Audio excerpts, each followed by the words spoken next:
Bismillah. Assalamualaikum warahmatullahi wabarakatuh. Sebelumnya, perkenalkan, nama saya Milda, mahasiswa semester 1, S2, Pendidikan Sains di UNESA.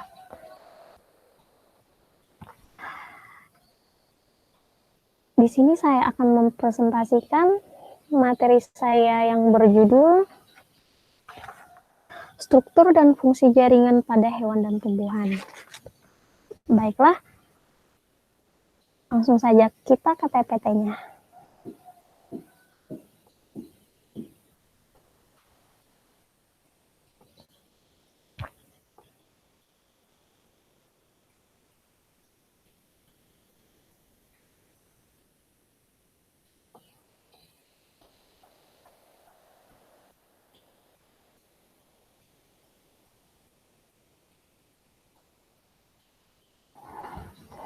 Mana judul materi yang saya presentasikan?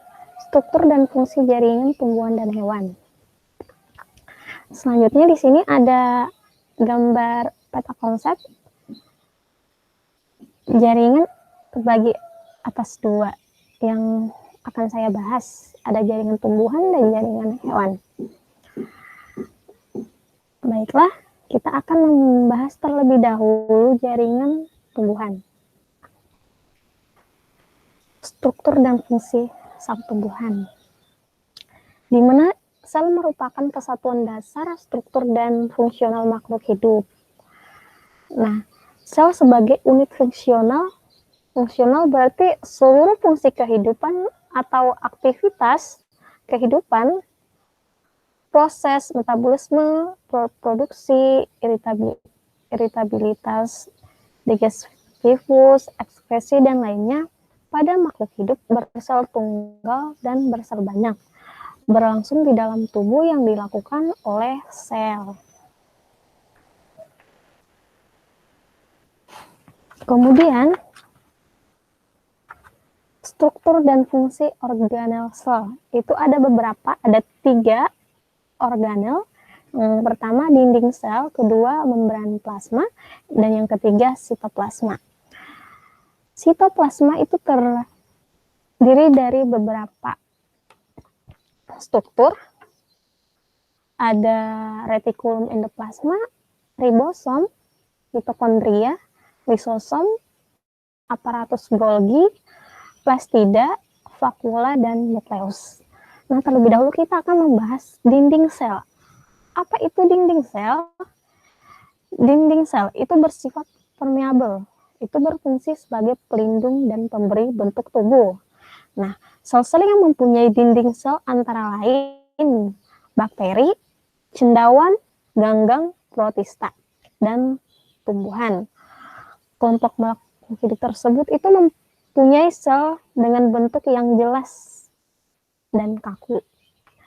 Pada protozoa atau protista dan hewan tidak mempunyai dinding sel, sehingga bentuk selnya itu kurang jelas dan fleksibel, tidak kaku. Pada bagian tertentu dari dinding sel tidak ikut mengalami penebalan dan memiliki plasmodesmata disebut noktah. Nah, itu dinding sel. Kemudian yang kedua, membran plasma. Membran plasma itu membatasi sel dengan lingkungan luar. Itu bersifat semi atau selektif. Selektif permeabel. Itu berfungsi mengatur pemasukan dan pengeluaran zat ke dalam dan keluar sel dengan cara difusi, osmosis, dan plasma ketiga di luar inti. Terdiri atas air dan zat-zat yang terlarut serta berbagai macam organel sel hidup. Organel-organ yang terdapat dalam sitoplasma antara lain itu ada retikulum endoplasma, yang kedua ribosom, mitokondria, lisosom, aparatus Golgi, plastida, vakula, dan nukleus. Nah, kita akan membahas lebih dahulu apa itu retikulum endoplasma. Retikulum endoplasma berupa saluran-saluran yang dibentuk oleh membran.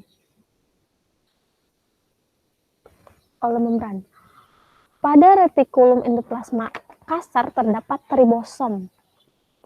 Itu berfungsi sebagai tempat sintesis protein. Sedangkan pada retikulum endoplasma halus tidak terdapat ribosom, yang mana itu berfungsi sebagai tempat sintesis lipid.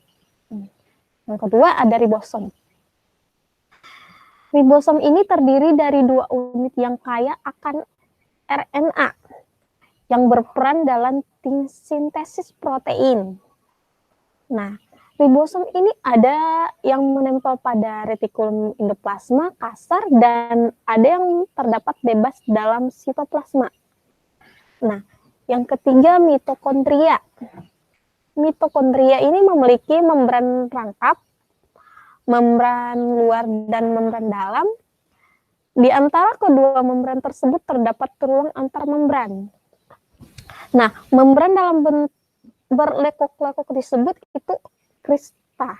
Itu yang berfungsi untuk memperluas bidang permukaan agar proses penyerapan oksigen dan pembentukan energi lebih efektif. Pada bagian membran dalam terdapat enzim ATP atau energi sintesis yang berfungsi sebagai tempat sintesis ATP. Fungsi mitokondria ini adalah tempat respirasi aerob. Nah, pada mitokondria. Selanjutnya lisosom. Lisosom itu berupa butiran kecil atau berbentuk bundar. Itu berisi enzim pencerna yang berfungsi dalam pencernaan intrasel. Nah, itu adalah lisosom. Kemudian ada aparatus Golgi. Itu berupa tumpukan kantung-kantung pipih. Itu berfungsi sebagai tempat sintesis dari sakrat. Itu seperti getah pencernaan, banyak ditemukan pada sel kelenjar. Membentuk protein dan asam inti DNA atau RNA. Itu serta membentuk dinding dan membran sel. Kemudian ada plastida. Itu berbentuk bulat cangkram yang ditemukan pada tumbuhan, terbagi atas 3 macam. Ada leukoplas, kromoplas, dan kloroplas. Tadi leukoplas itu apa sih?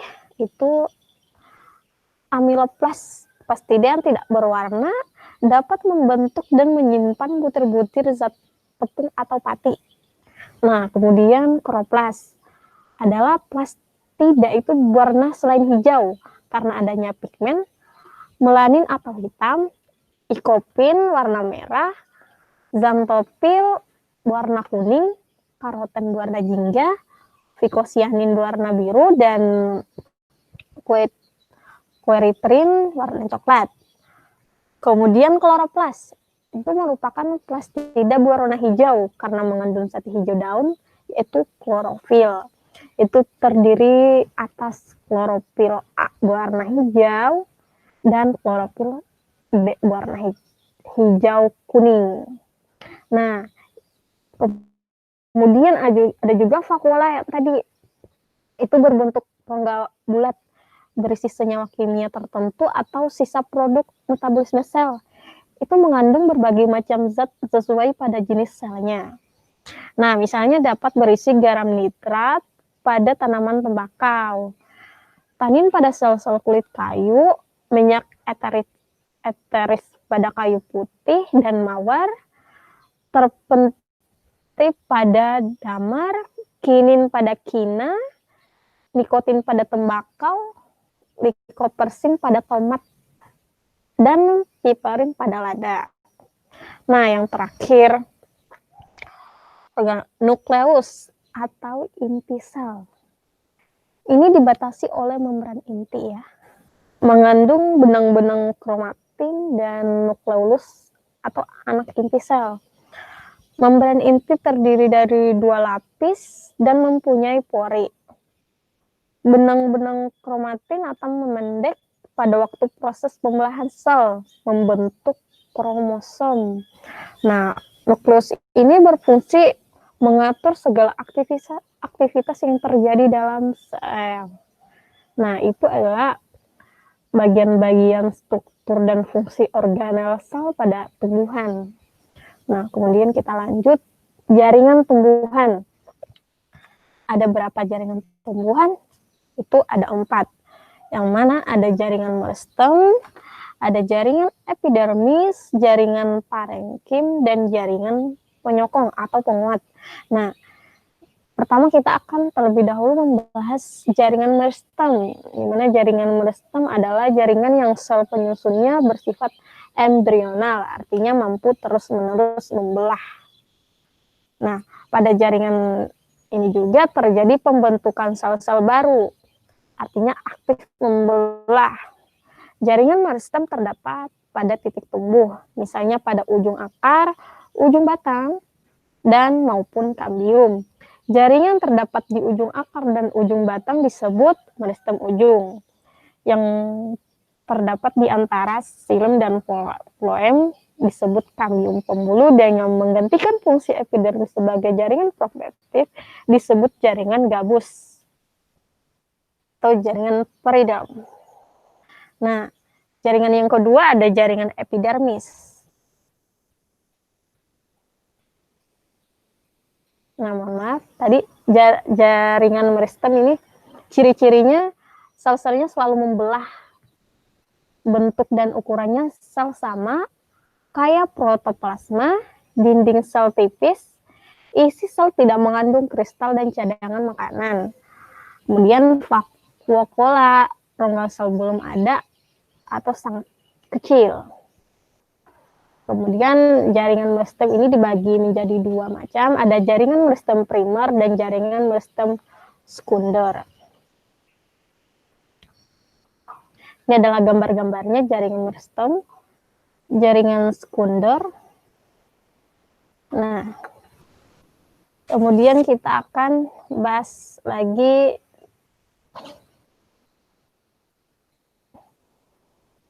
jaringan epidermis.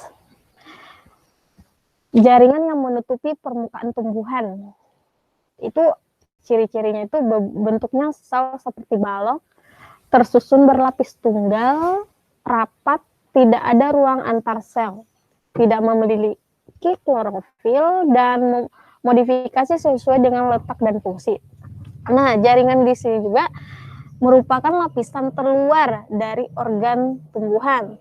Itu umumnya terdiri dari selapis sel hidup dan tersusun rapat berbentuk pipih, kubu, prisma, atau berlekuk-lekuk. Nah, jaringan ini berfungsi melindungi jaringan yang terletak di dalam dari kerusakan fisik atau infeksi patogen. Pada organ yang mengalami pertumbuhan sekunder ini, fungsi perlindungan diganti oleh jaringan gabus yang terbentuk pada daun atau batang beberapa tumbuhan. Sel-sel epidermis ini menghasilkan senyawa lilin yang disebut kutikula. Nah, jaringan parenkim. Nah, selanjutnya ada jaringan parenkim. Ini nama lain dari parenkim adalah jaringan dasar. Ya, jaringan dasar. Sel parenkim yang mengandung klorofil disebut florenkim, di mana fungsi jaringan ini untuk menyimpan cadangan makanan dan air oleh tumbuh-tumbuhan. Nah, jaringan parenkim mempunyai jaringan dasar. Ini terdiri atas sel-sel hidup, mempunyai dinding yang tipis, umumnya ini berbentuk poligonal. Pada daun dijumpai sel parenkim yang mengandung kloroplas yang disebut klorenkima. Ini berperan penting dalam proses fotosintesis. Dijumpai pula sel-sel parenkim tanpa kloroplas pada umbi, buah, biji yang berfungsi sebagai tempat cadangan makanan. Nah, sel parenkim ini juga memiliki vakuola besar, dapat mengandung pati, minyak, kristal, serta beragam hasil sekresi sel lainnya. Nah, sel parenkim dewasa dapat membelah dan berdiferensiasi menjadi tipe sel lainnya. Kemampuan sel parenkim ini memperbanyak diri sangat penting untuk memperbaiki jaringan yang rusak. Misalnya pada saat tumbuhan terluka. Nah, misalnya ada tumbuhan yang di ya, di apa ya namanya mau ditebang kayak gitu, itu kan luka. Nah, kemudian itu akan memperbaiki jaringan yang rusak sehingga jaringan itu kembali normal. Nah, kemudian ada jaringan penguat. Nama lainnya itu jaringan penyokong. Ya, jaringan penyokong ini berfungsi agar dapat mengokohkan berdirinya tumbuhan. Nah, jaringan ini terbagi dua tipe. Ada jaringan kolenkim, yaitu sel hidup, penebalan dinding, selulosa pada sudut-sudut sel pektin. Ini berperan mengokohkan batang muda yang belum berkayu. Nah, dan sklerenkim, sel mati, dinding tebal dan mengeras lignin. Ada dua tipe sklerenkim, yaitu sklereid atau sel batu bentuk bulat pada tempurung kelapa, dan serat itu bentuknya panjang dan kedua ujungnya itu meruncing, terdapat pada permukaan batang kelapa contohnya ya. Nah, kemudian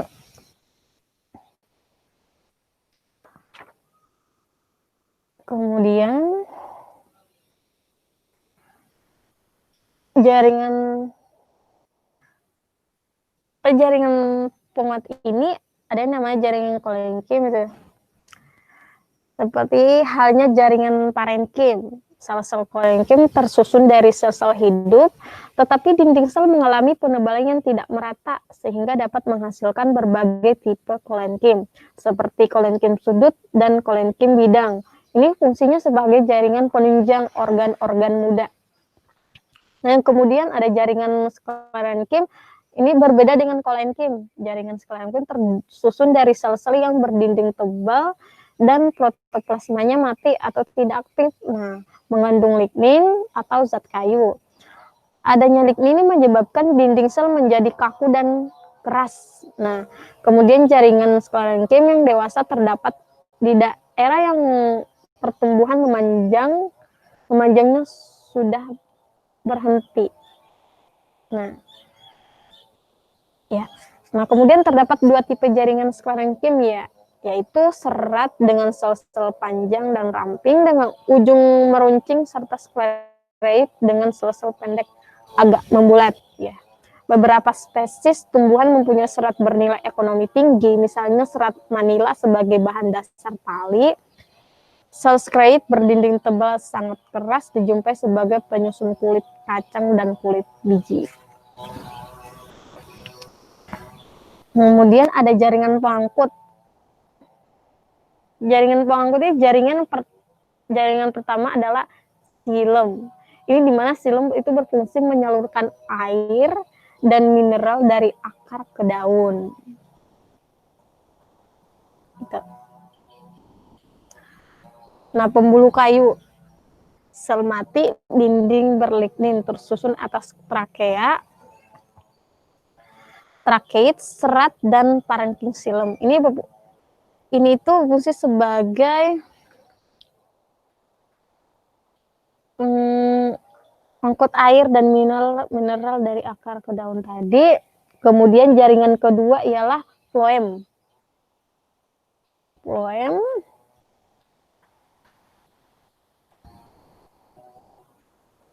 Floem ini berfungsi menyalurkan zat makanan hasil fotosintesis dari daun ke seluruh bagian tumbuhan. Di antara pembuluh floem terdapat jaringan parenkim yang disebut parenkim floem. Ya. Nah, kemudian yang terakhir ada jaringan gabus.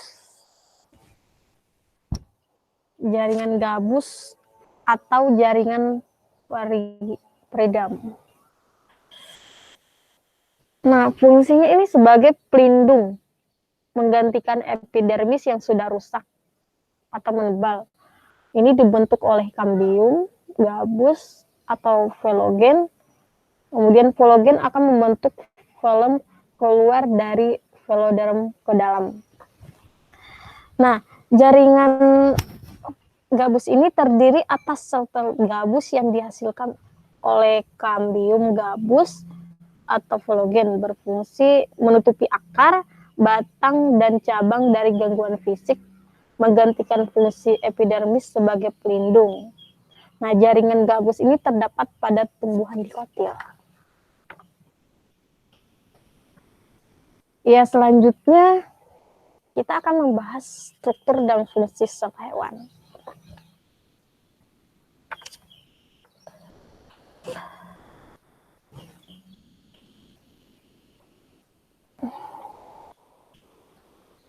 Sel pada hewan itu merupakan kesatuan struktur dan fungsional penyusun makhluk hidup yang dapat memperbanyak diri.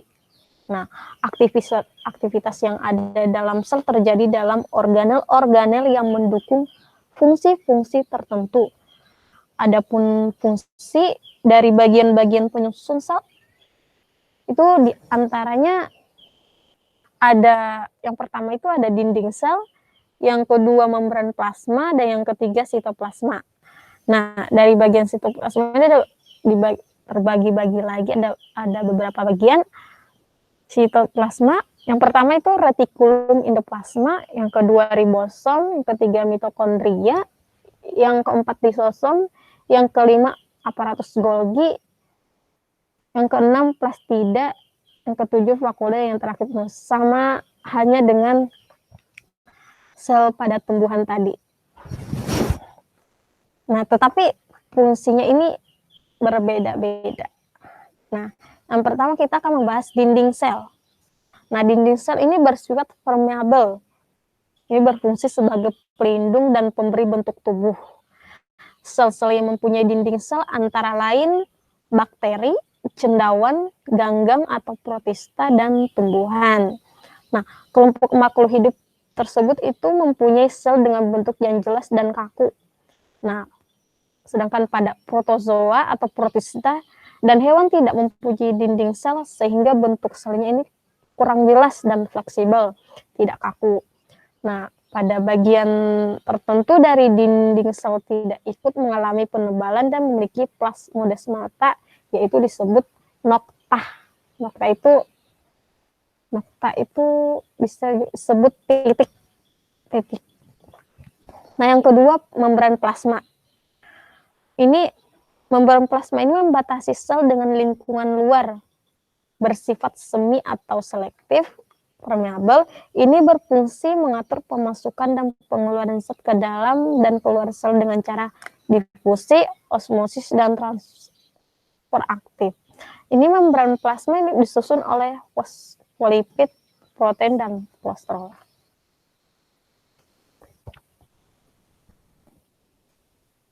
Nah, sitoplasma tadi terdiri dari organel-organel yang terdapat di dalamnya, diantaranya tadi ada retikulum. Nah, retikulum endoplasma ini berupa saluran-saluran yang dibentuk oleh membran. Nah, terbagi dua macam, yaitu retikulum endoplasma halus dan retikulum endoplasma kasar. Nah, pada retikulum endoplasma kasar terdapat ribosom, di mana itu berfungsi sebagai tempat sintesis protein, sedangkan pada retikulum endoplasma halus tidak terdapat ribosom. Ini berfungsi sebagai tempat sintesis lipid. Kemudian ada ribosom. Ribosom terdiri atas dua unit yang kaya akan RNA, berperan dalam sintesis protein. Ribosom ini ada yang menempel pada retikulum kasar dan ada yang terdapat bebas dalam sitoplasma. Itu adalah ribosomnya. Dan selanjutnya ada mitokondria. Ini memiliki membran rangkap, membran luar dan membran dalam. Di antara kedua membran tersebut terdapat ruang antar membran. Membran dalam berlekuk-lekuk disebut krista yang berfungsi untuk memperluas bidang permukaan itu agar proses penyerapan oksigen dan pembentukan energi itu lebih efektif. Nah, pada bagian membran ini dalam terdapat enzim ATP sintesi yang berfungsi sebagai tempat sintesis ATP. Nah, di mana fungsi mitokondria adalah tempat transpirasi aerob. Nah, ada juga lisosom, di mana itu berupa butiran kecil atau berbentuk bundar. Itu berisi enzim pencerna yang berfungsi dalam pencernaan intrasel. Nah, kemudian ada aparatus Golgi atau badan Golgi. Ini berupa tumpukan kantung-kantung pipih. Ini berfungsi sebagai tempat sintesis dari sakrat seperti getah pencernaan, banyak ditemukan pada sel kelenjar. Ini membentuk protein dan asam inti DNA atau RNA, serta membentuk dinding dan membran sel. Kemudian ada vakuola. Ini bentuknya rongga bulat berisi senyawa kimia tertentu atau sisa produk metabolisme sel, mana mengandung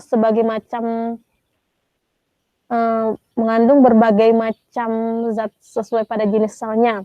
Misalnya pada berisi garam nitrat pada tanaman tembakau, tanin pada sel-sel kulit kayu, minyak eteris pada kayu putih dan mawar, terpenting pada damar, kinin pada kina, nikotin pada tembakau, nikopersin pada tomat, piperin pada lada. Kemudian terakhir nukleus atau inti sel. Ini dibatasi oleh membran inti, mengandung benang-benang kromatin dan nukleolus atau anak inti sel. Membran inti ini terdiri atas 2 lapis dan mempunyai pori. Benang-benang kromatin ini akan memendek pada waktu proses pembelahan sel membentuk kromosom. Nah, di mana nukleus ini berfungsi mengatur segala aktivitas yang terjadi di dalam sel. Nah, itu. Selanjutnya, ada jaringan hewan, itu ada jaringan epitel atau epitelium. Ini tersusun sangat rapat satu dengan yang lainnya. Sangat rapat. Lapisan sel selalu menghadap ke permukaan. Kemudian jaringan epitelium terdiri dari 2 komponen, ada lapisan sel dan lapisan bawah yaitu membran basal atau tempat melekatnya lapisan sel. Kemudian ada avaskular atau tanpa pembuluh darah, regenerasi tinggi.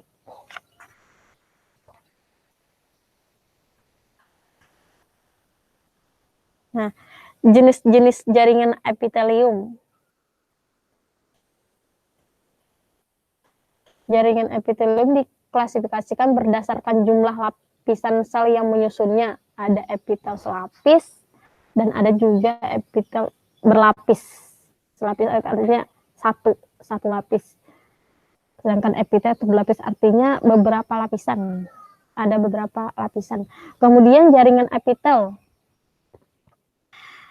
Ini diklasifikasikan berdasarkan bentuk sel yang menyusunnya. Ada 3, ada epitel pipih, epitel kubus, dan epitel silindris.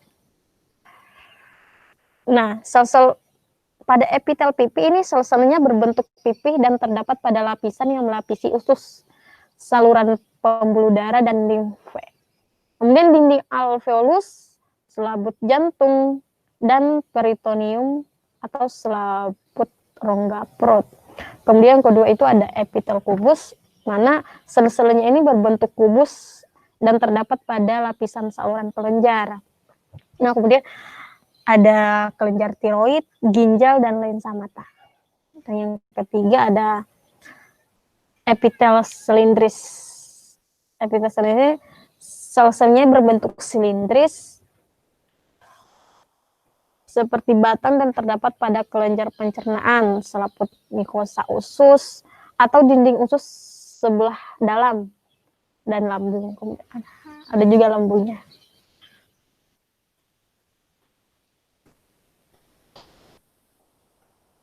Nah, pertama epitelium pipis lapis, artinya ada satu lapis. Nah, ini disusun oleh selapis sel berbentuk pipih. Ini umumnya berfungsi untuk pertukaran gas atau zat lainnya. Ini contohnya epitel pada alveolus dan dinding pembuluh kapiler. Yang ada juga epitelium kubus lapis. Ini disusun oleh selapis sel. Ini berbentuk kubus. Biasanya terdapat pada saluran kelenjar. Nah, membentuk dinding saluran ginjal dan membungkus ovarium. Membungkus ovarium. Ya, selanjutnya ada epitelium silindris berlapis. Berarti ada beberapa lapisan. Ini disusun oleh selapis sel berbentuk silindris. Biasanya terdapat sel goblet di antara sel-sel epitelnya. Contohnya itu epitel pada dinding usus.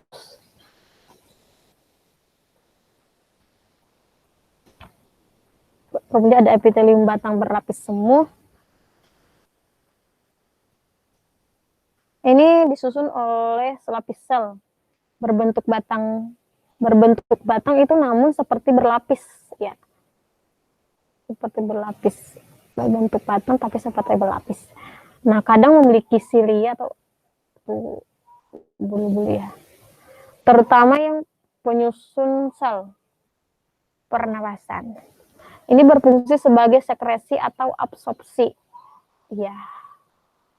Selanjutnya ada epitelium berlapis. Epitelium pipi berlapis. Sel yang menyusun terdiri dari beberapa lapis sel. Nah, berbentuk pipih, berfungsi sebagai pelindung, dan letaknya itu ditemukan di kulit, mulut, dan esofagus. Esofagus artinya di perut. Nah, kemudian ada epitelium kubus berlapis, tersusun dari 2 lapis sel atau lebih berbentuk kubus. Kemudian ada epitelium silindris berlapis. Ini permukaan sel berbentuk silindris, namun sel di bawahnya itu berbentuk beragam, arti berbeda-beda.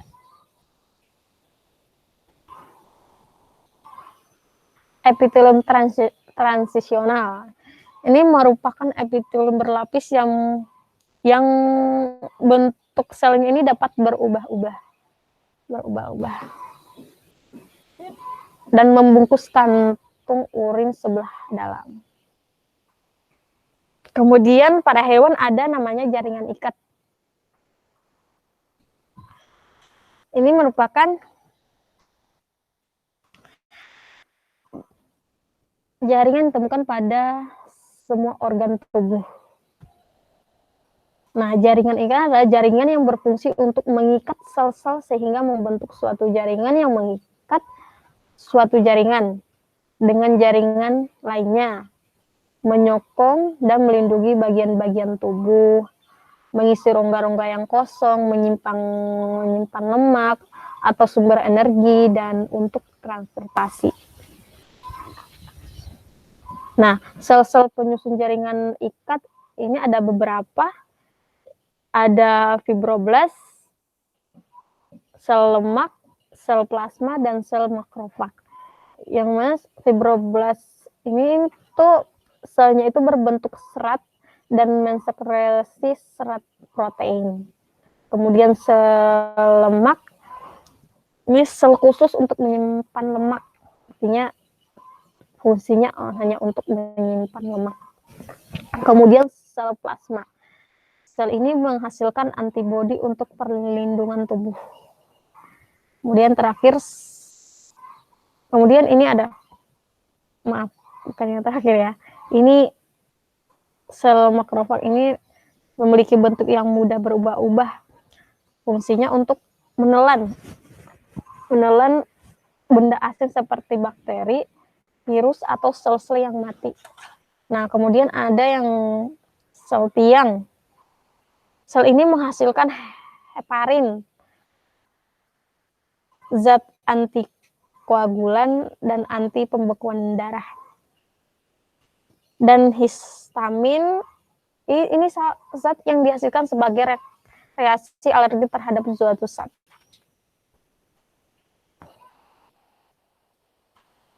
Nah, komponen pada jaringan ikat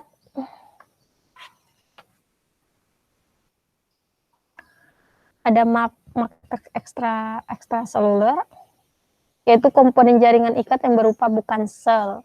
Itu ada dua bentuk matriks ekstraseluler, yaitu substansi dasar bersifat semi cair, itu disusun oleh asam hyaluronat atau protein dan mukopolisakarida. Kemudian ini jenis-jenis jaringan ikat ada beberapa ya. Ada jaringan ikat longgar,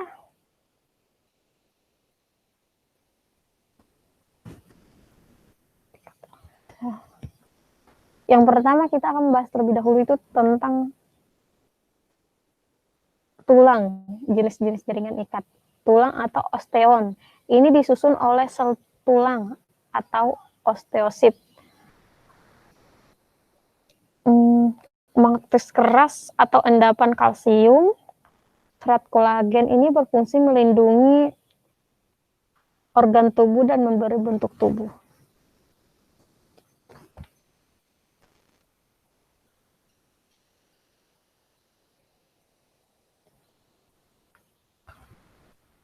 Kemudian ada kartilago atau tulang rawan.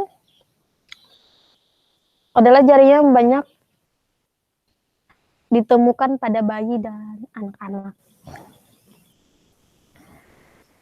Ini disusun oleh sel-sel kondrosit, sejumlah serat kolagen, kemudian matris keruh dan elastis berfungsi menyusun kerangka bayi yang baru lahir. Nah, ini terdapat pada organ-organ tertentu seperti daun telinga, hidung, tulang rusuk, dan lain sebagainya. Kemudian ada jaringan ikat padat. Ini adalah merupakan jaringan ikat yang didominasi oleh serat kolagen. Serat sel dan cairan ekstraselnya ini sedikit, misalnya tendon atau penghubung dan pengikat otot dengan tulang, ligamen atau penghubung dan pengikat tulang dengan tulang. Nah, ini disusun oleh fibroblast tadi. Kemudian komponen matriksnya berupa serat kolagen. Ada jaring didominasi oleh matriks dengan ketiga jenis serat di atas. Semua jenis sel ada pada jaringan ikat ini dan ditemukan misalnya pada mesenterium atau pengikat usus dan pada pembuluh darah. Nah, di bawah epitel saluran pencernaan. Nah, ini dicirikan dengan susunan seratnya yang longgar dan tidak rapat.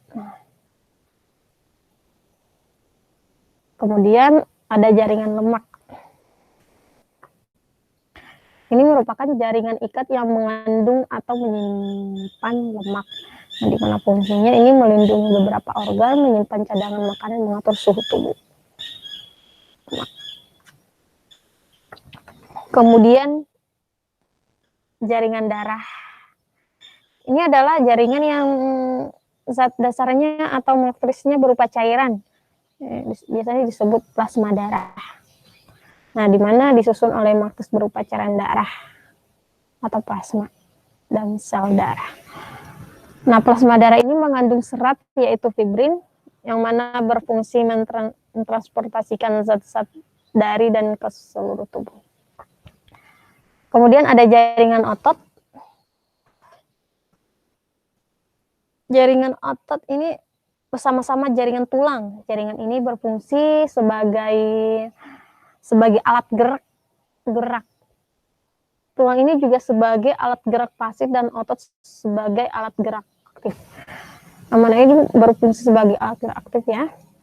Berdasarkan bentuk selnya, sel penyusunnya jaringan otot dibedakan menjadi 3 jenis, yaitu otot polos, otot lurik, dan otot jantung. Yang pertama ada otot polos.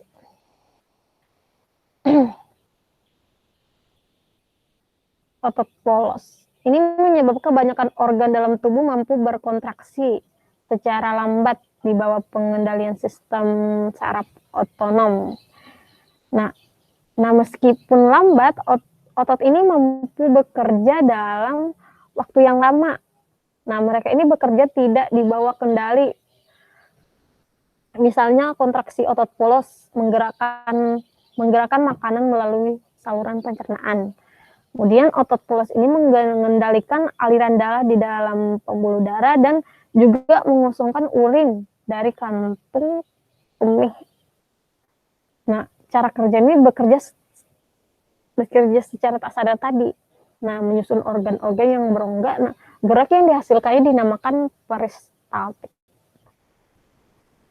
Nah, namanya otot polos ini bentuknya seperti cangkram dengan inti di tengah.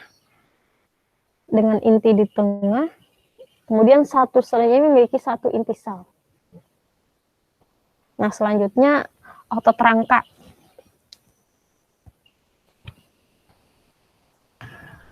Otot rangka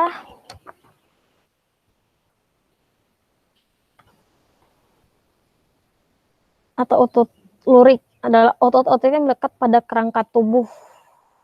Nah, sel-sel yang menyusun otot ini berfungsi silindris panjang. Silindris panjang memiliki lebih dari satu inti dan terletak di tepi sel. Nah, otot ini bereaksi cepat terhadap rangsang, namun tidak dapat berkontraksi dalam waktu yang lama. Nah, tuh. Bentuk selnya ini bentuk sel memanjang berlurik-lurik. Sel memiliki inti berjumlah banyak dan letak inti sel di tepi.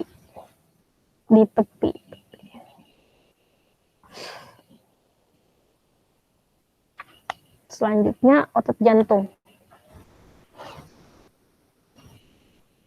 Otot jantung tersusun dari sel-sel otot membentuk seperti anyaman bercabang-cabang.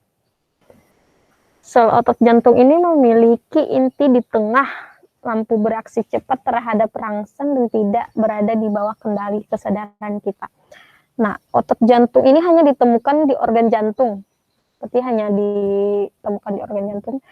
Memiliki serabut otot yang lebih tebal dari otot polos, di mana keistimewaan otot ini adalah mampu berkontraksi secara ritmis dan terus-menerus dalam waktu yang lama tanpa mengenal lelah. Nah, bentuknya ini berbentuk memanjang dengan lurik-lurik, serabut selnya bercabang-cabang, setiap sel memiliki satu inti sel. Inti sel terletak di tengah. Nah, kemudian ada jaringan saraf. Jaringan saraf pada hewan ini adalah jaringan sangat rumit atau kompleks, itu lebih kompleks. Namun pada dasarnya jaringan ini terdiri dari 2 jenis sel saja, yaitu neuron atau sel saraf dan neuroglia atau penyokong neuron. Neuron ini adalah sel yang berfungsi sebagai pembawa dan pengirim pesan atau rangsang atau sinyal dan merupakan unit utama dari sistem saraf. Sedangkan neuroglia ini adalah sel yang tidak ikut berperan dalam transmisi impuls tetapi menunjang kerja neuron, berarti saling bekerja sama. Ini agak gambar-gambarnya.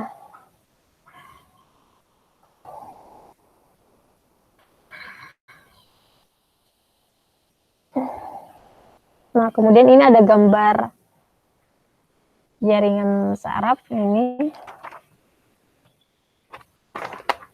ini ada alat indera, kemudian neuron sensorik ke dalam otak, dikelola otak, kemudian neuron motorik yang bekerja. Nah, sistem saraf pusat SSP, sistem saraf topi ST, kemudian efektor.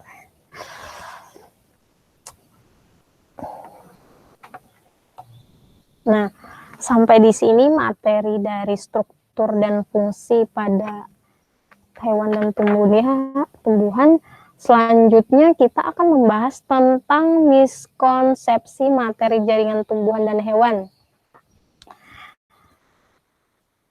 Miskonsepsinya pada jaringan tumbuhan ini ada beberapa.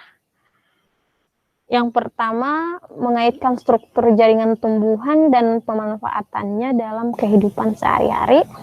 Yang kedua, yang keterkaitan struktur daun terhadap fungsinya sebagai organ transpirasi. Dan yang ketiga, struktur jaringan epidermis. Dan yang keempat, aktivitas jaringan yang membentuk lingkaran tahun. Nah, kemudian untuk jaringan hewan ini ada beberapa miskonsepsi juga. Yang pertama, keterkaitan struktur jaringan epitel dan fungsinya dalam melindungi pipi bagian dalam. Yang kedua, jaringan otot pada daging. Yang ketiga, gambar struktur jaringan epitel di alveolus. Yang keempat, itu ada perbedaan otot jantung, otot polos, dan otot lurik. Yang terakhir, jaringan saraf atau istilahnya sel saraf. Nah, bagaimana cara mengatasi miskonsepsi tersebut? Di mana yang saya cari, yang mungkin bisa saya lakukan adalah pertama, bagaimana itu mengidentifikasi prakonsepsi siswa. Berarti kita harus tahu dulu miskonsepsinya apa. Nah, kemudian kedua, prakonsepsi ini dapat diketahui dari literatur, dari tes diagnosis, dan dari pengamatan kegiatan siswa. Yang ketiga ini merancang pengalaman belajar yang bertolak dari prakonsepsi ini dengan melakukan penguatan terhadap konsep yang sudah benar dan mengevaluasi konsep yang masih salah. Berarti kita harus memperbaiki atau menjelaskan lebih tepat lagi miskonsepsi yang dihadapi atau yang dialami siswa. Nah, yang kemudian terakhir ini memperbanyak latihan soal untuk melatih konsep baru dan menguatkannya. Nah, setelah dilakukan atau setelah memberikan materi tersebut, kita jangan lupa memberikan suatu tes atau latihan soal. Ini untuk menguji sampai mana pemahaman siswa terhadap materi tersebut. Apakah ada kendalanya atau kesulitan yang seperti apa. Nah, sehingga jika diberikan suatu tugas atau latihan soal, kita tahu di mana letak kesulitan siswa, misalnya tidak bisa menjawab, berarti kita harus lebih memberikan pemahaman yang lebih terhadap materi tersebut. Contohnya pada soal tersebut. Nah, seperti itu. Kemudian contoh inquiry-nya, kemampuan inquiry siswa yang pertama ada orientasi masalah. Ini contohnya masalah yang dimunculkan adalah mengenai struktur dan fungsi jaringan pada tumbuhan, contohnya. Nah, yang kedua membuat hipotesis. Nah, hipotesis yang dibangun oleh siswa adalah air, ini contohnya adalah air dan zat-zat hara lainnya yang diserap oleh akar bisa menutrisi seluruh bagian tumbuhan karena adanya jaringan pengangkut yaitu silem. Nah, kemudian fotosintesis pada tumbuhan terjadi pada daun. Karbon dioksida yang dihasilkan dapat menyebar ke seluruh bagian tumbuhan karena pada daun terdapat jaringan dasar yaitu mesofil yang mengandung kloroplas, tempat berlangsungnya fotosintesis. Kemudian pada dapat menyebar dengan bantuan jaringan pengangkut yaitu floem. Semakin lama batang tumbuhan akan bertambah tinggi dan kokoh karena adanya jaringan meristem pada ujung akar dan ujung batang, serta jaringan penyokong. Lalu saat berada di bawah terik matahari yang sangat panas, tumbuhan tidak akan langsung kekeringan karena terdapat jaringan pelindung atau epidermis di seluruh permukaan tumbuhan. Nah, kemudian mengumpulkan data, ini contohnya mengenai bagaimana penggunaan mikroskop dan pengamatan terhadap preparat sayatan melintang tumbuhan dikotil dan monokotil preparat batang bunga matahari. Nah, Hibiscus rosa sinensis, batang jago atau zemais, akar cemara atau ficus sp. Kemudian organ tumbuhan dikotil dan monokotil yang ada di sekitar lingkungan siswa ini seperti daun pandan, daun jambu biji, wortel, kentang, tanaman tomat, dan bunga kambunya. Selanjutnya ini mengelompokkan berdasarkan ciri-ciri morfologinya. Nah, kemudian ada menganalisis data. Contohnya menganalisis data yang dilakukan siswa.